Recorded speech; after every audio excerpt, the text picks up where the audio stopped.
Welcome to The Source, where we combine the headlines with in-depth conversations with the newsmakers themselves. I'm Pinky Webb. Today on the program, the budget debates for the Office of the Vice President and Education Department, both led by Vice President Sara Duterte, rescheduled just when they were getting interesting.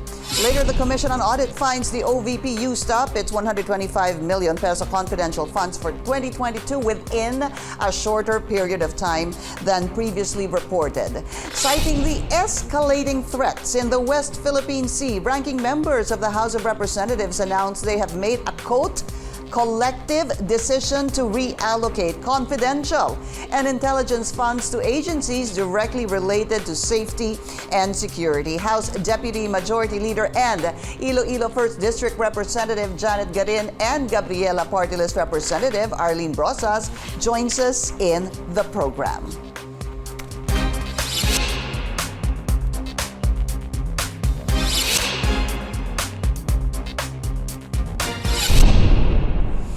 Debates on the Office of the Vice President's use of confidential funds in 2022 and its proposed amount for 2024 continue to heat up in the House. And again, the attention of taxpayers. Even Marikina Representative Stella Kimbo, a staunch defender of the OVP's use of confidential funds, expressed surprise when it was revealed that Vice President Sara Duterte's office actually used up 125 million in confidential funds in 11 days, not 19 days as previously reported. That's an average of 11.36 million pesos per day. And on the day of the scheduled plenary deliberations on the 2024 proposed budgets of the OVP and the Education Department, it was announced that it would be postponed. The reason, a possible conflict of schedule on Duterte's side. Also, ranking lawmakers in the House of Representatives issue a joint statement that have collectively decided to reallocate the confidential and intelligence funds that were originally earmarked for department and agencies not directly related to protecting the country's safety and security. Now, let's go straight to the sources of the story. We have them together. For the shows, House Deputy Majority Leader Janette Garin and Gabriela Party List Representative Arlene Brosas, Congresswoman. Thank you for being on the show, and I'm really happy to be able to speak to both of you this morning. Thank you and hello, good morning, Pinky. Morning. Okay, so dahil sabay po kayo, iisa-isahin ko po ito. Let's just lay down siguro the premise, as I mentioned a while ago during the setup, that the Office of the Vice President budget was postponed, yung pong sa OVP and DepEd. The deliberation was postponed. Congresswoman Garin, why? Why was this postponed? Wasn't this previously scheduled?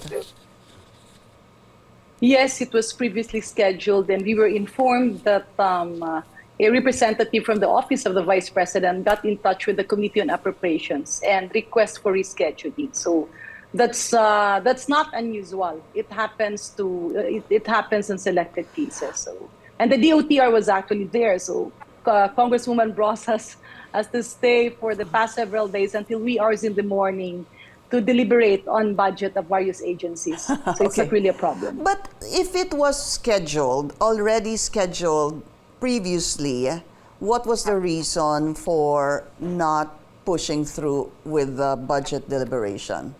Kasi ang narinig lang po conflict sa schedule. Yes, I was the one who manifested that reason because I am not really privy as to the actual reason. We can get back to you and make a report. Okay. Because I am not the one defending the Office of the Vice President. Right. Si Congresswoman Brosas, para po sa inyo, were you even surprised that this was postponed? I'm sorry, Pinky, again. Apo, Congresswoman, kasi nga hindi na-postpone po yung deliberation sana sa budget ng OVP at ng DepEd. Ano po? Were you surprised na hindi po ito natuloy kahapon? Yes, oo, kasi sa totoo lang, we were awaiting talaga, binantayan naman natin na sana ay maitanong ang mga questions natin sa OVP at saka sa DepEd, we were hoping na makapagtanong tayo kahapon. But yun nga, we are not also privy to the reasons, pero narinig na lang natin ay ipinadala sa opisina no ng majority leader na yun nga hindi matutuloy yung deliberation kahapon. Pero wala naman pong problema because I believe this will be reset for the 28th? Today. Tama ba? 27. Today, 12 noon of today. Okay, so mamayang tanghali. All right, let's talk about what happened yesterday.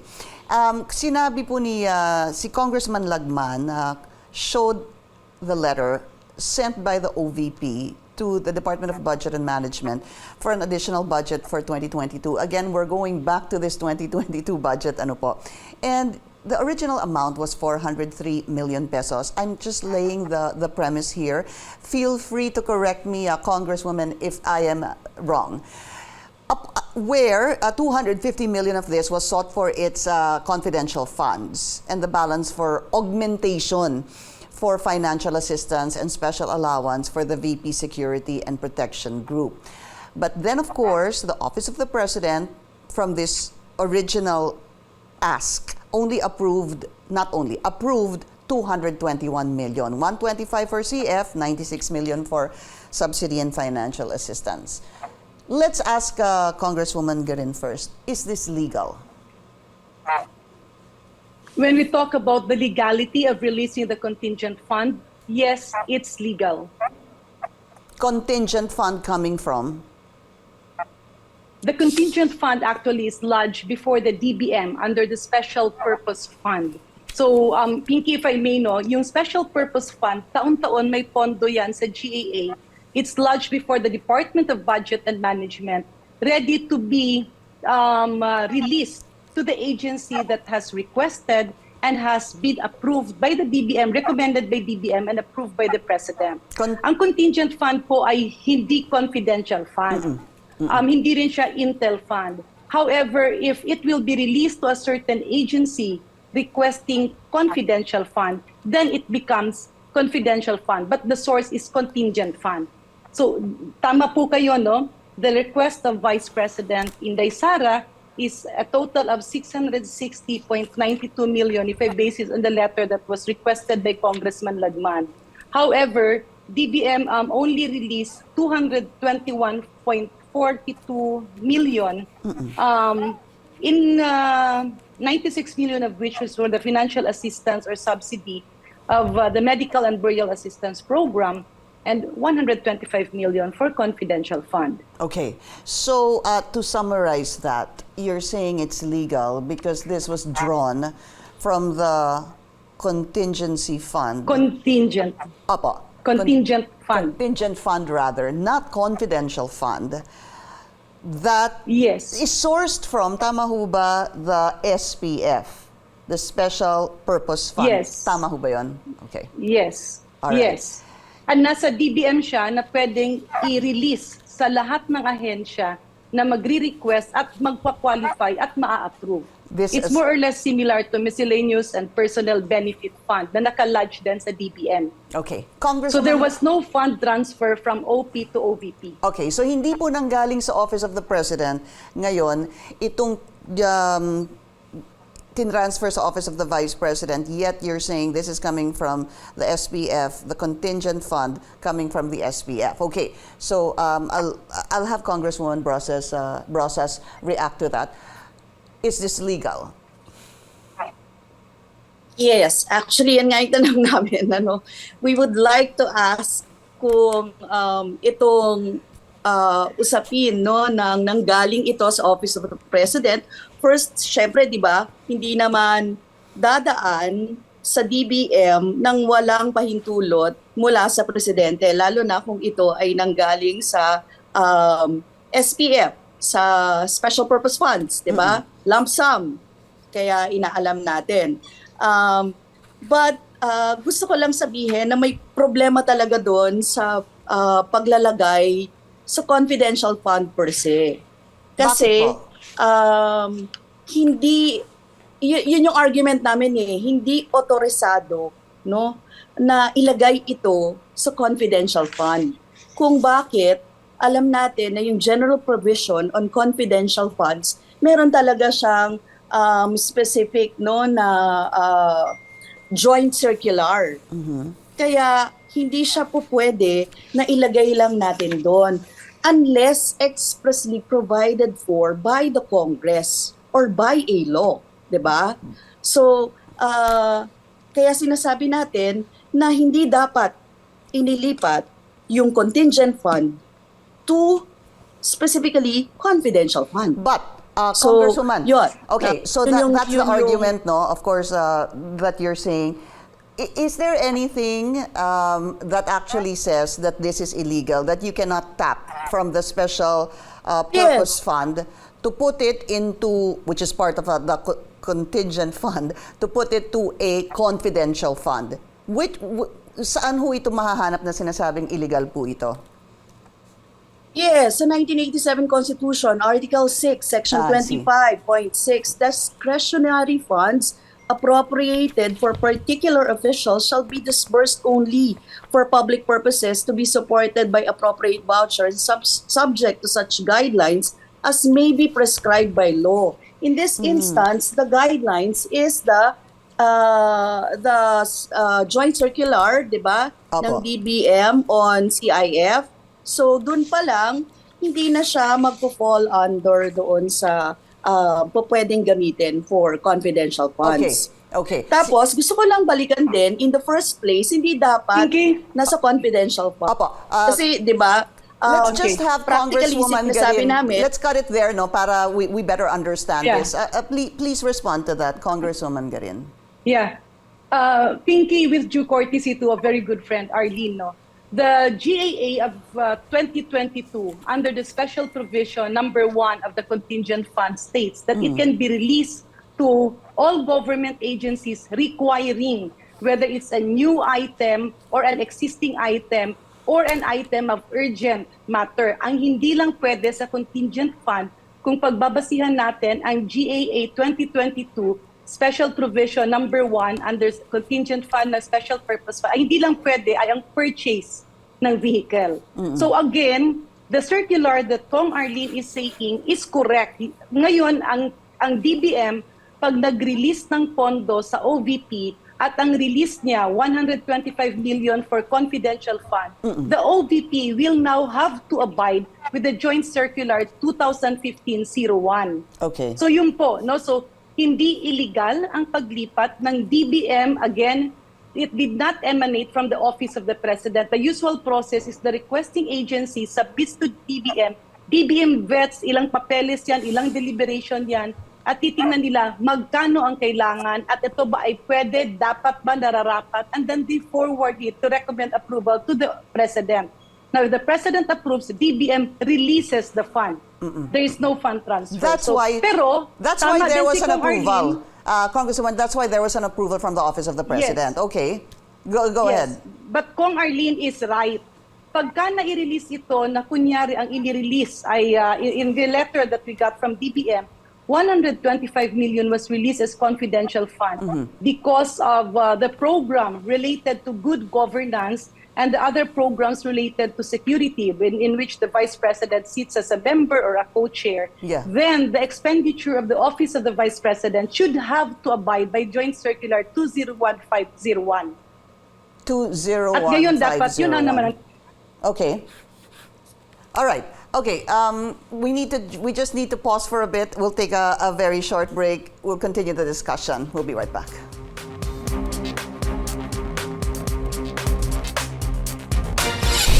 You're watching The Source on CNN Philippines. I'm Pinky Webb. Our sources today, Deputy Majority Leader Janette Garin and Gabriela Party List Representative Arlene Brosas. I'm going to be very frank with both our lawmakers as our guests today.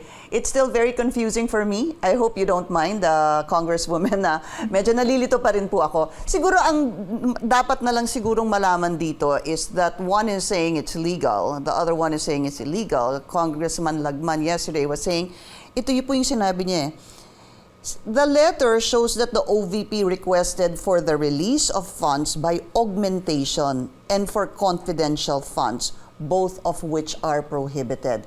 When this was being asked by Congressman Lagman to Congressman Tulfo, yesterday, si Congresswoman Janette Garin, nasa likod ni Congressman Tulfo. I know that you were giving him some pointers as well no, on how to answer Congressman Lagman. To which sabi ni Congressman Lagman, hindi na ako magtatanong, hindi naman nasasagot ng gentleman, which is Congressman Tulfo, yung aking mga tanong. Can you respond to that, Congresswoman Garin?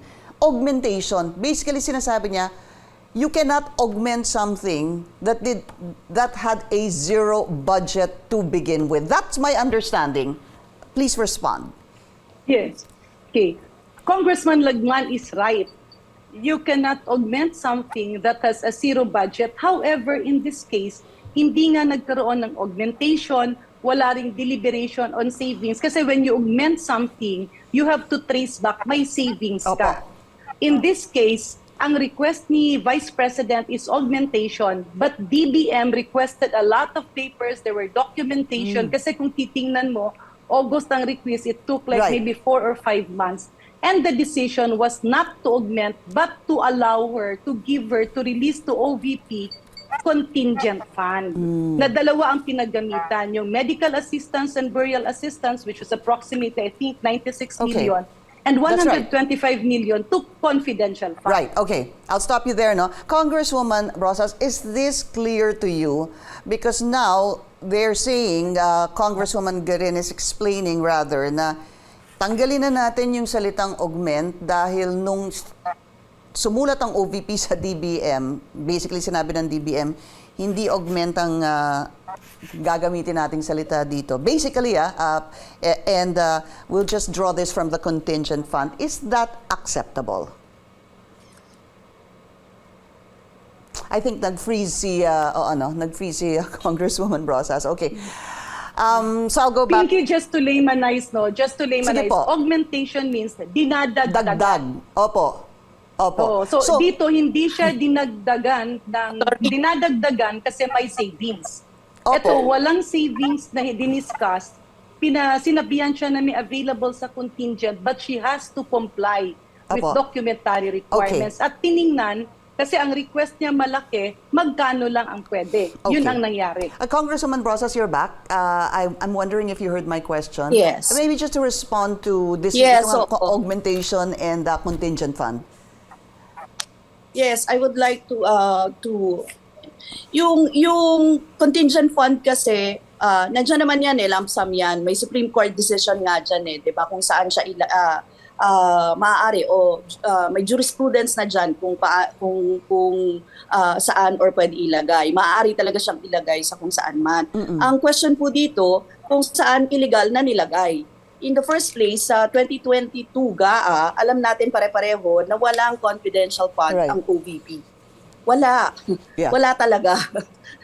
Pag sinek niyo po yun, wala talaga siya. Ngayon, ang sinasabi na good governance, in the first place, hindi po nito mandate ng Vice President. Kasi alam natin, for the past few years, ang mandate talaga ng President, hindi naman magbigay ng mga programs, etc. Ginawa na lang yan over the years, up until the time nga ngayon na napakalaki ng nilagay dyan. Yung good governance na yan, na programa daw ng Office of the Vice President, wala yung breakdown, wala ring detalye. Tapos sa budget, sa ilalim niya, nakalagay yung confidential. At doon nila sinasabi na inilagay yung 125 million confidential funds. At yun po yung sinasabi namin na illegal.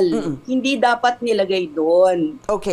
Kasi in the first place, hindi naman expressly provided doon na dapat magkaroon ng confidential fund ang office of ang OVP. So kahit 'yon sa paglagay doon ay may problema, 'di ba?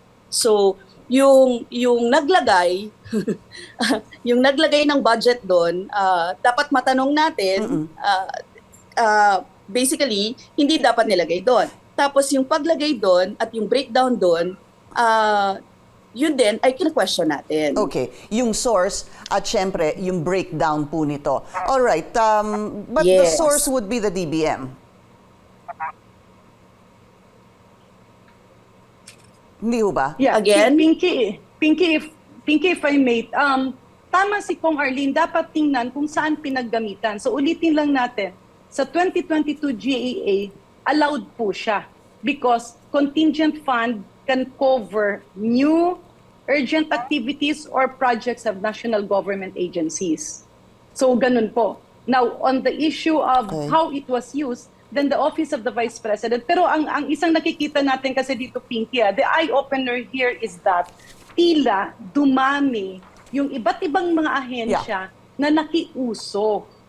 Na parang naging uso tuloy yung confidential fund na kailangan ang confidential fund for national security and other and urgent programs. Kunyari, may outbreak at kailangan mong i-trace. Pwede yan, no? Or kung meron namang, let's say, may, yung contingent fund is very necessary. Kunyari biglang, nagkaroon ng outbreak ng NIPA, saan ba ito nangyayari? Yung mga ganung bagay. However, nung ni-request for confidential fund, kung may basis, DBM will justify that. Pero kung kunyari ginamit sa iba at hindi pala ginamit ng maayos ng OVP, then we need to look at COA. There's a point that they can explain it, they can rectify. Kasi hindi naman na pag ni-release, wala na eh. There are guidelines and there are safety measures there. But ang nagiging problema nga na nakikita dito ng karamihan, nakiuso ang iba. Parang, pahingi ng confidential fund. Yun ang dapat nasugpuin. Opo. Congresswoman Garin, I think apart from that is kung meron po mga nakiuso, na yung crux pa rin po nito is the question on the source, gaya po ng sinabi ni Congresswoman Brosas, and the breakdown to which you agree, hindi ho ba? Because even if you say marami pong nakiuso, and surely that's something we need to discuss after the break, there's still questions, meron pa rin concerns if indeed the Office of the Vice President or the DepEd really needs these confidential funds. All right, but siguro quickly, how to move forward indeed so that you will know, Congress will know, the public will know if such transfers are legal or not. I guess my question is, kailangan ho ba ng batas para malaman kung ano ang pwede, kung kanino, kung magkano? Congresswoman Brosas, I'll start with you. Can I give you just 30 seconds? What can be done? Yes, oo. Kailangan pong mag-comply. Sa totoo lang po, meron naman tayong mga batas. In fact, itong 125 million, dapat po ibalik ito. 'Di ba? May notice of disallowance. Merong dapat na ibalik kung hindi tamang ginamit yung pondo ng bayan. Gusto ko lang sabihin, in the interest of transparency, sabi nga natin, hindi dapat ilagay sa confidential funds. In the first place, kung programa siya ng good governance, kaya nga siya good governance, there should be, 'di ba, accountability sa mamamayan natin kung saan ginamit. Kung confidential funds kasi yan, tama po yan si Congresswoman Garin sa pagsasabi na meron talaga, halimbawa, libo-libong informers ba yan na intel, sasakyan, na hinahire, nagrenta ng safe houses. Oh my God, 11.6 million sa bawat araw. Yan yung pinag-uusapan natin. Napaka-insulto kasi nito sa mga mamamayan na nagtatrabaho araw-araw at barya-barya yung But kinita. Congresswoman, sorry for interrupting you, but to end this discussion, because we still want to talk about confidential funds of other agencies, the COA will come up with a complete audit on this. If I'm not mistaken, November ho Dapat ba? meron sila. Kasi 'di ba, lampas ng 8 buwan eh. Kaya hindi natin maintindihan yon. Sabi nga nila, di ba, sa interpellation, it's either naglalabas sila ng credit note, naglalabas sila ng AOM, which means kung merong mga problema, di ba, meron silang report, di ba? Pero hindi naman din tayo privy. Kasi nga, ang reason, confidential eh. di ba? Confidential fund. Sabi ko nga, ang confidential lang yung, yung pondo, pero yung report siguro dito, 'di ba? Hindi naman confidential, 'di ba? Okay. Si Congresswoman Garin was saying marami nang nakikiuso dito sa confidential and intelligence funds. Meron po kasing lumabas na balita, may joint statement. Some members, some leaders actually of the House of Representatives, I'm not sure if you're very aware of this, but it's really to transfer, to realign rather, some of these funds to agencies that really need them, such as the NICA, the National Security Council, the Philippine Coast Guard, etc. We'll talk about that right after the break.